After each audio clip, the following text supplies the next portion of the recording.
Assalamualaikum warahmatullahi wabarakatuh. Selamat pagi, apa kabar semuanya? Hari ini untuk pertama kalinya siswa dan siswi kelas 1 belajar bersama Bu Imas, yaitu belajar pendidikan agama Islam dan budi pekerti. Bagaimana kabar semuanya? Apakah sehat semua? Semoga kita semua dalam keadaan sehat walafiat serta selalu berada dalam lindungan Allah Subhanahu wa Ta'ala. Utamanya, semoga kita semuanya terhindar dari wabah penyakit corona. Anak-anak, sebelum kita belajar, yuk kita berdoa dulu agar apa yang kita pelajari hari ini bisa menjadi ilmu yang bermanfaat dan barokah tentunya untuk kita semua. Kita berdoa bersama-sama yuk. Bismillahirrahmanirrahim. Raditu billahi rabbah wa bil islami dina wa bi Muhammadin nabiyya wa rasulah. Rabbi zidni ilma warzuqni fahma. Amin. Nah, anak-anak, karena kita sudah selesai berdoa, maka kita akan memulai pelajarannya, yaitu pelajaran bab 1 tentang kasih sayang. Dan yang akan kita pelajari adalah kasih sayang Nabi Muhammad Sallallahu Alaihi Wasallam. Siapa Nabi Muhammad itu? Tentunya anak-anak mungkin sudah tahu, mungkin sudah pernah mendengarkan siapa itu Nabi Muhammad. Tapi di sini Bu Imas akan memberitahu ulang kalian siapa itu Nabi Muhammad Sallallahu Alaihi Wasallam. Nah, anak-anak, Nabi Muhammad Sallallahu Alaihi Wasallam adalah Rasulullah, Nabi yang terakhir, Nabi yang ke-25. Beliau ini adalah Nabi yang terakhir yang diutus oleh Allah, dan tidak ada lagi nabi-nabi setelah beliau. Jika anak-anak mendengar ada orang yang mengaku-ngaku sebagai nabi, maka orang tersebut bukanlah nabi sungguhan yang diutus oleh Allah, melainkan dia adalah nabi palsu. Karena setelah Nabi Muhammad tidak ada lagi nabi setelahnya. Nabi Muhammad disebut Khatamul Anbiya wal Mursalin, yang artinya penutup para nabi dan lebih utama dari para utusan.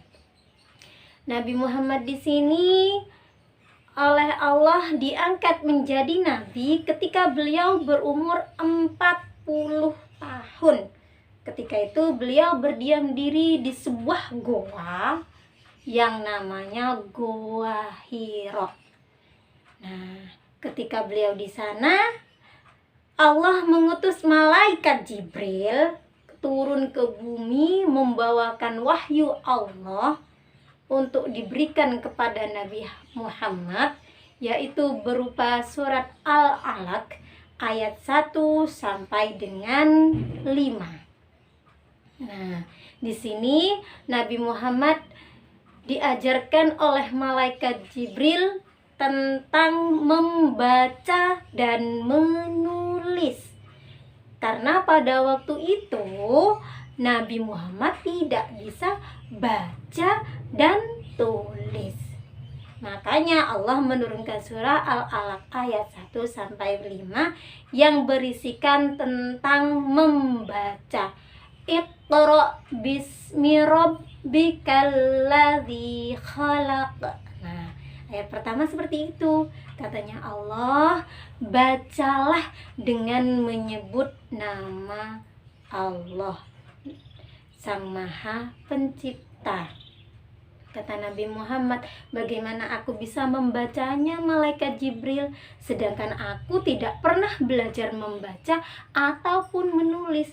Nah, sejak saat itu, malaikat Jibril mengajari Nabi Muhammad perlahan-lahan membaca dan menulis. Dan setelah itu Nabi Muhammad pun bisa membaca dan menulis. Tapi walaupun Nabi Muhammad tidak bisa membaca dan menulis, Nabi Muhammad adalah orang yang cerdas. Nabi Muhammad memiliki kejujuran. Nabi Muhammad memiliki akhlak yang mulia dan tidak ada bandingannya. Keunggulan Nabi Muhammad di sini, beliau adalah suri tauladan yang baik. Uswatun hasanah. Akhlak beliaulah yang menjadi panutan bagi umatnya. Nabi Muhammad dikenal karena beliau diutus untuk menyempurnakan akhlak, sebagaimana hadis Nabi, Bismillahirrahmanirrahim. Innama bu'ithu liuttamima makarimal akhlak. Sesungguhnya aku diutus oleh Allah untuk menyempurnakan akhlak. Itu katanya Nabi Muhammad. Makanya Nabi Muhammad tidak terkenal dengan ketampanannya. Padahal Nabi Muhammad adalah manusia paling tampan sedunia, mulai dari awalnya terciptanya manusia sampai nanti akhir terciptanya manusia. Nabi Muhammad lah yang paling tampan. Beliau wajahnya diibaratkan bulan purnama, saking tampannya. Nabi yang terkenal dengan ketampanannya adalah Nabi Yusuf. Tapi Nabi Yusuf di sini masih kalah tampan dengan Nabi Muhammad. Jika diibaratkan bola dunia, Nabi Muhammad itu ketampanannya adalah separuh dunia, seperempatnya adalah Nabi Yusuf, seperempatnya lagi adalah semua laki-laki yang ada di dunia ini, mulai dari awal terciptanya manusia sampai akhir. Gitu. Nah, di sini kita akan belajar tentang kasih sayang Nabi Muhammad. Anak-anak, Nabi Muhammad itu sayang sekali kepada umatnya. Saking sayangnya Nabi Muhammad, walaupun dia dicaci maki, walaupun dia ingin dibunuh, Nabi Muhammad tidak pernah benci kepada umatnya. Dia selalu pantang menyerah, selalu gigih dalam mendakwahkan ajaran-ajaran Allah agar para umatnya mau beriman kepada Allah.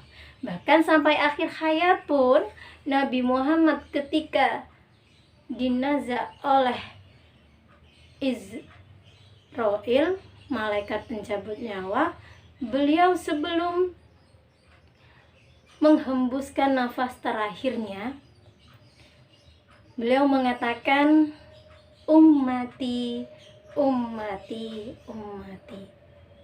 Apa itu ummati?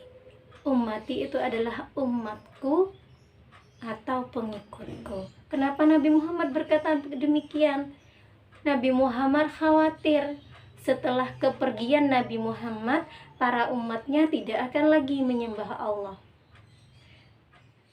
Itu yang dikhawatirkan oleh Nabi Muhammad. Dan yang kedua, kata Nabi Muhammad, ya malaikat Israel, kok sakitnya seperti ini ketika dinazak, ketika diambil nyawanya. Bagaimana nanti kalau umatku yang merasakan seperti ini? Ayolah Israel, biarkan aku yang merasakan sakit semua umatku. Jangan biarkan umatku merasakan hal seperti ini. Itu kata Nabi Muhammad. Saking sayangnya Nabi Muhammad kepada para umatnya. Nah, kita sebagai umat Nabi Muhammad, sudah sepantasnya, hal yang wajib bagi kita untuk mengikuti ajaran Nabi Muhammad, mencontoh akhlaknya Nabi Muhammad, biar nantinya kita juga mendapat syafaatnya Nabi Muhammad SAW di akhirat kelak. Jangan biarkan perjuangan Nabi Muhammad sia-sia untuk kita. Jangan biarkan pengorbanan Nabi Muhammad sia-sia untuk kita. Kita menjadi orang Islam. Katanya kita yakin bahwa Allah itu ada. Kita beriman kepada Rasulullah. Tapi kita tidak pernah menjalankan perintah Allah. Dan juga sering melakukan apa yang dilarang oleh Allah. Kenapa demikian? Contohnya, katanya kita orang Islam, tapi kita tidak melaksanakan sholat. Sholat bahkan dicontohkan oleh Rasulullah, bukan hanya sholat wajib saja, melainkan juga sholat sunnah. Jika kita tidak mampu melakukan sholat-sholat sunnah yang diajarkan oleh Rasulullah, yuk kita penuhi kewajiban kita untuk melakukan sholat 5 waktu. Sholat apa saja? Ada zuhur, asar, maghrib, isya, dan subuh. Nah, yang 5 ini dipenuhi, nak. Sholatlah kamu, katanya Rasulullah, sebelum kamu disolati. Kalau sudah disolati, naudzubillah, berarti kita sudah mati, ya. Yuk kita sama-sama memperbaiki diri, mulai dari sholat kita, juga akhlak kita. Contohlah Nabi Muhammad, contoh yang baik-baik. Nah, itu saja yang dapat Bu Ima sampaikan. Semoga ada manfaat dan barokahnya. Akhirul kalam, wabillahi taufiq wal hidayah. Wassalamualaikum warahmatullahi wabarakatuh.